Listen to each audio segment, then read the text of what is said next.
Hello students, we are going to continue determinants chapter. Next type of question आज करने जा रहे हैं। ध्यान से देखिए स्क्रीन पर।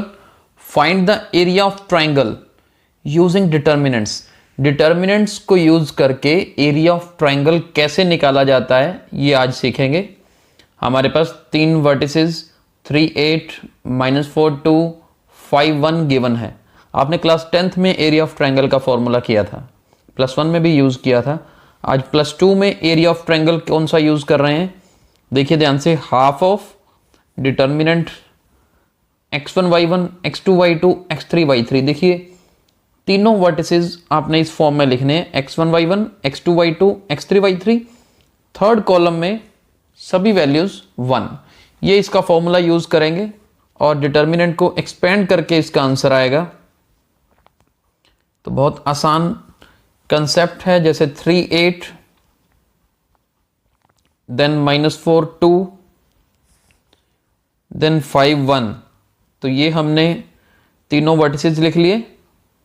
थर्ड कॉलम में सभी वैल्यूज 1 लेनी है। तो अब हमने डिटर्मिनेंट को सॉल्व करना ऑलरेडी सीख चुके हैं। तो क्या करेंगे, डिटर्मिनेंट सॉल्व करते हैं। और ये देखिए सबसे पहले इस 3 को रो 1 से एक्सपेंड कर रहे हैं। यहां पे लिख देते हैं एक्सपेंडिंग बाय रो 1,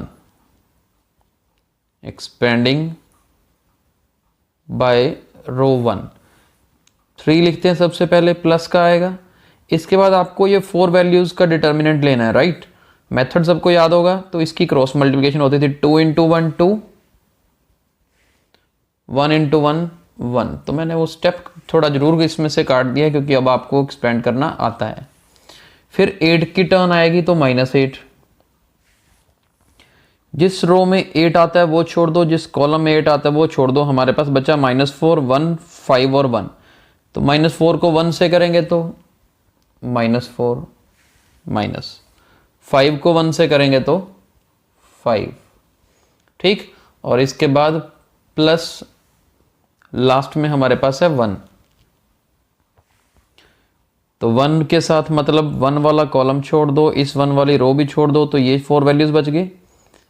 -4 को 1 से करते हैं तो -4, 5 को 2 से करते हैं तो 10। तो ध्यान से देखिए ये हमारे पास वैल्यूज बन गई हैं। फर्दर सॉल्व करते हैं। 2 - 1 इज 1, 1 को 3 से किया 3, -5 को -4 यानी कि -9, माइनस माइनस तो प्लस हो जाएगा। 8 9 72, 10 और 4 14। तो देखिए माइनस का 14 आएगा। आगे देखते हैं। 72 + 3 75 -14, यानी कि हमारा आंसर क्या आ रहा है, हाफ मल्टीप्लाई 75 में से 14 माइनस करेंगे तो 61, 61 को 2 से डिवाइड करेंगे तो 30.5, यानी कि हमारा आंसर है 30.5 स्क्वायर यूनिट्स। आई होप ये मेथड समझ आ गया होगा। आसान है, मुश्किल नहीं है। चलिए नेक्स्ट क्वेश्चन पे चलते हैं। चलिए ये क्वेश्चन पढ़िए। Find k if area of triangle is 4 square units where vertices are K0 4 0 and 0 2। अब एरिया ऑफ ट्राइंगल का फॉर्मूला हमने लगा लिया। एरिया दिया कितना है, 4। बस यहां पर एक चीज याद रखनी है, 4 गिवन है लेकिन हमें क्या यूज करना है, +4 भी -4 भी, प्लस -4। ऐसा क्यों, क्योंकि आपने क्लास 10th में भी पढ़ा था। जब आप area of triangle using vertices निकालते थे, कई बार सॉल्व करके आंसर नेगेटिव आ जाता था, -39 मान लीजिए। तब हम क्या करते थे, इग्नोरिंग नेगेटिव साइन कर देते थे और फिर फाइनली आंसर लिख देते कि जी एरिया तो 39 स्क्वायर यूनिट्स है। यानी कि अगर मेरे पास यहां पर भी कोई क्वेश्चन सॉल्व करते वक्त डिटर्मिनेंट नेगेटिव आ गया तो भी क्या करेंगे। मान लो डिटर्मिनेंट सॉल्व कर रहे हो, डिटर्मिनेंट आपका -39 ही आ जाए, तब भी आपके यही स्टेप्स हैं, ये याद रखना है। अभी जैसे पहले क्वेश्चन किया था, 3 वर्टेक्स गिवन है, एरिया निकालो, तो डिटर्मिनेंट अगर नेगेटिव आ जाए तो आपने नेगेटिव साइन को इग्नोर करके पॉजिटिव आंसर लिख देना कि एरिया ये है।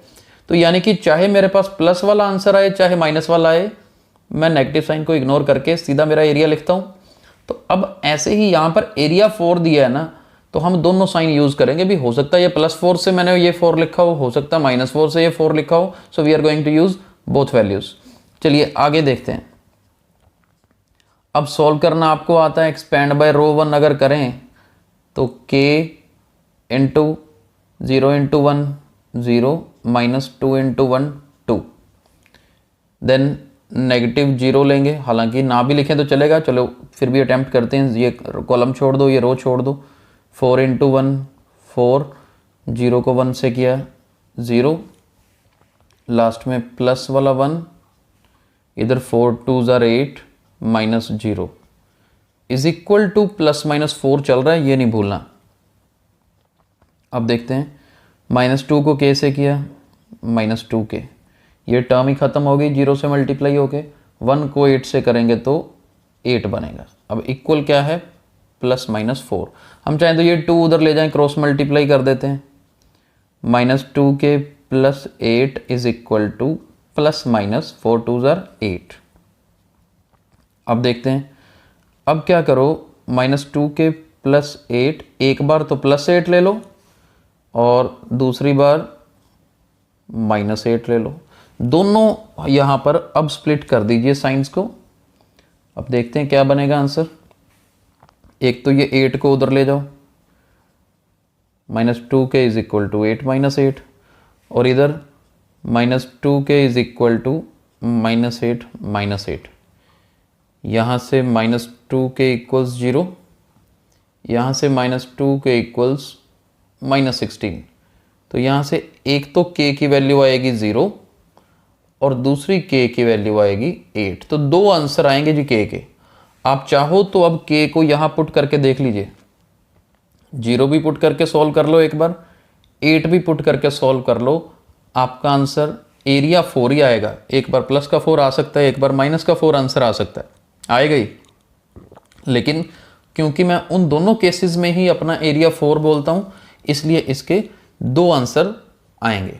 राइट, आई होप ये क्वेश्चन आसान था, क्लियर हो गया होगा। चलिए आगे चलते हैं। Next question, by using determinants find the value of y for which these points are collinear.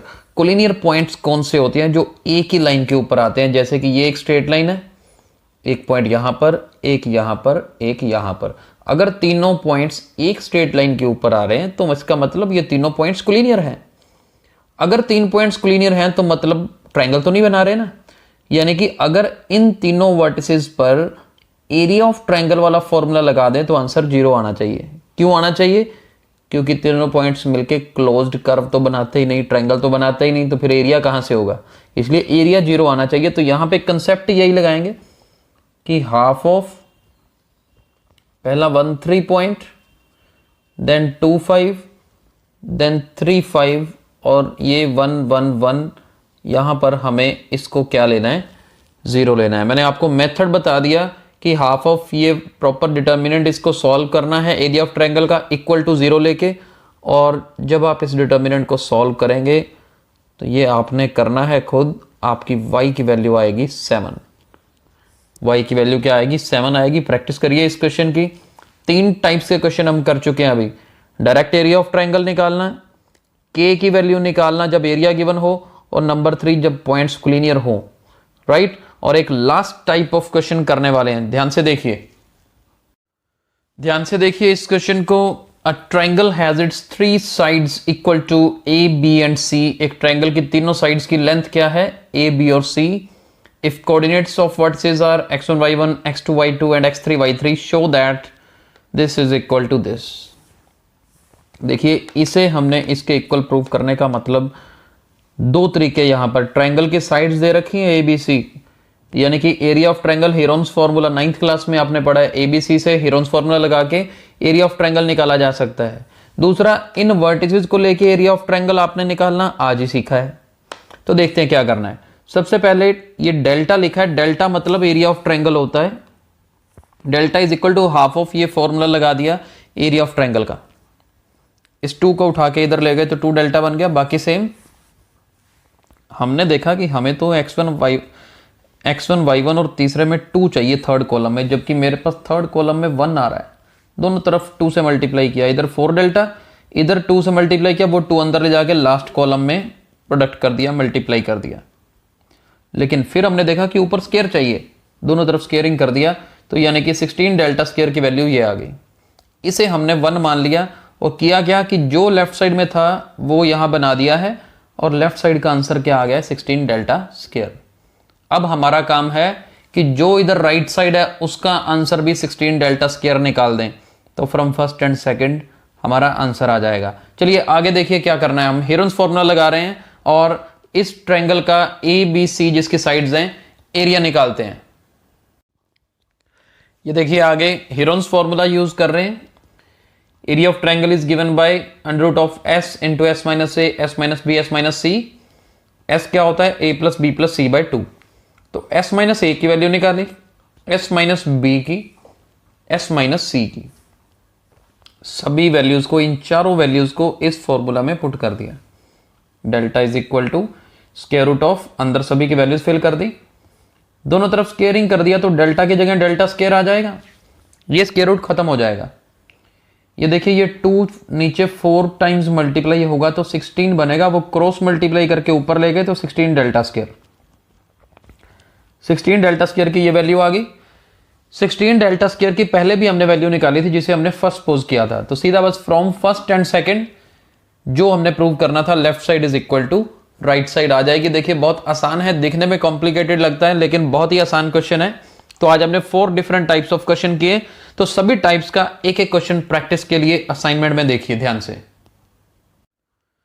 देखिए। 4 क्वेश्चंस आपको असाइनमेंट्स के लिए मिल रहे हैं और जो 4 टाइप्स हमने कवर किए हैं हर टाइप का एक एक क्वेश्चन प्रैक्टिस के लिए है, तो अच्छे से इनकी प्रैक्टिस कीजिए। आंसर साथ में दे रखे हैं, आई होप आपको समझ आ जाएंगे अच्छे से और आप बहुत अच्छे से इसको अपने पास सॉल्व कर सकेंगे। Thank you.